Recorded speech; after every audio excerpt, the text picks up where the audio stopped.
दशहरा के मौके पर एएस शिप फार्म पर तेलंगाना पोटला और सिंधुनूर पोटला वाजबी दाम पर दस्तयाब है। इसके अलावा साल के 365 दिन भी पोटला दस्तयाब रहेगा। हमारा पता MM फर्नीचर अखब वंशीधर स्कूल नागर कर्नूल रोड जड़चला। मजीद तफसीलात के लिए 7095708181 या फिर 9948030539 पर रब्त पैदा कर सकते हैं।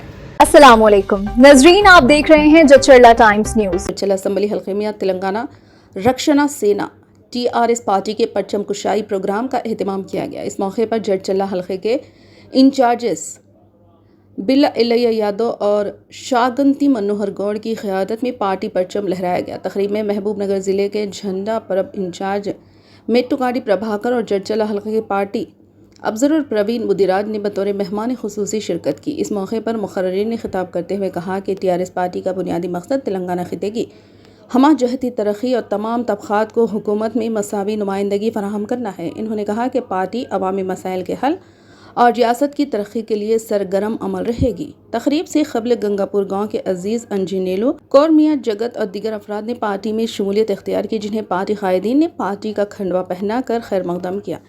इस प्रोग्राम में TRS के सीनियर कायदीन धीरज मुदिराज, भगीरथ मुदिराज, कृष्णा रेड्डी, मल्लेश, जगदीश्वर मुदिराज, मोहम्मद उस्मान, मोहम्मद अजीम, श्री सलम गौड़, विनय कुमार, भाग्यराज, जनगम शिव कुमार, श्रीनाथ रेड्डी, नैनी, चिंटू, बालनगर मंडल के कायद सुमन नायक, राजापुर मंडल के कायद राजेश और दीगर कारकुनान ने बड़ी तादाद में शिरकत की। आइए देखते हैं जड़चला टाइम्स न्यूज़ की रिपोर्ट।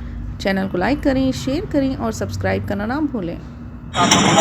మన అధినేత కవితక్క గారు అదే ఈ కార్యక్రమం జడ్చర్లలో కార్యక్రమానికి హాజరైన జడ్చర్ల నియోజకవర్గ అబ్జర్వర్ ప్రవీణ్ ముదిరాజ్ అన్న గారికి, అదేవిధంగా నాతోటి ఇన్ఛార్జి మనోహర్ గౌడ్ గారికి, జిల్లా ఇన్ఛార్జి మెట్కాడి ప్రభాకర్ అన్న గారికి, ధీరజ్ భాయ్ గారికి, ఉస్మాన్ భాయ్ గారికి, అజీజ్ బాషా గారికి, కృష్ణారెడ్డి అన్న గారికి, మల్లేష్ గారికి, సుమన్ నాయక్ గారికి, శ్రీశైలం గౌడ్ గారికి మరియు మిగతా అందరికీ ధన్యవాదాలు తెలియజేస్తున్నా. ముఖ్య ఉద్దేశం ఏంటంటే, ఈ పార్టీ ముఖ్య ఉద్దేశం బడుగు బలహీన వర్గాలని, అంటే చట్టసభలకు దూరంగా ఉన్న అన్ని కులాలను చట్టసభల్లోనికి పంపించడమే ముఖ్య ఉద్దేశం. అదేవిధంగా ఉద్యమకారులు గత ప్రభుత్వం BRS ప్రభుత్వంలో ఉద్యమకారులను పూర్తి చిన్నచూపు చూసి ఆ రోజు తెలంగాణ కోసం ఎవరైతే పోరాడారో ఏ ఒక్క నాయకునికి ఏ రకంగా ఉపయోగపడలేదు.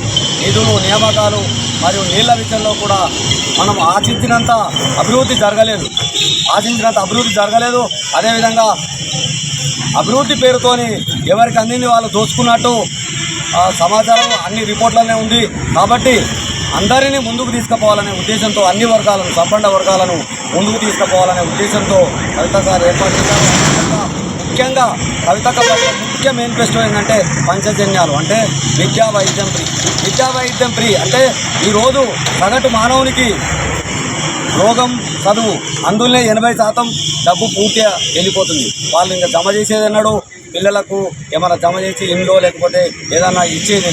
అందుకే ఉద్దేశంతో ప్రభుత్వం TRS పార్టీ ప్రభుత్వం అధికారంలోకి వస్తే ముఖ్యంగా విద్యా వైద్యము ఉచితంగా అందజేస్తామని కవితక్క గారు మేనిఫెస్టోలో ప్రకటించారు. కాబట్టి దీన్ని స్పష్టంగా ప్రజలు గమనించాలి. ఇంకొకటి, కవితక్క గారు ముఖ్యమంత్రి అయితే అమ్మ లాంటి అద్భుతమైన భావజాలం ఉంది. కాబట్టి ప్రతి ఒక్కరిని అమ్మ ఎట్లా చూస్తుంది, చిన్న కొడుకైనా పెద్ద కొడుకైనా నడిపి కొడుకైనా ఒకేలాగుంటుంది. తల్లికి అందరు సమానమే, ఒకరు ఎక్కువ ఒకరు తక్కువ గారు.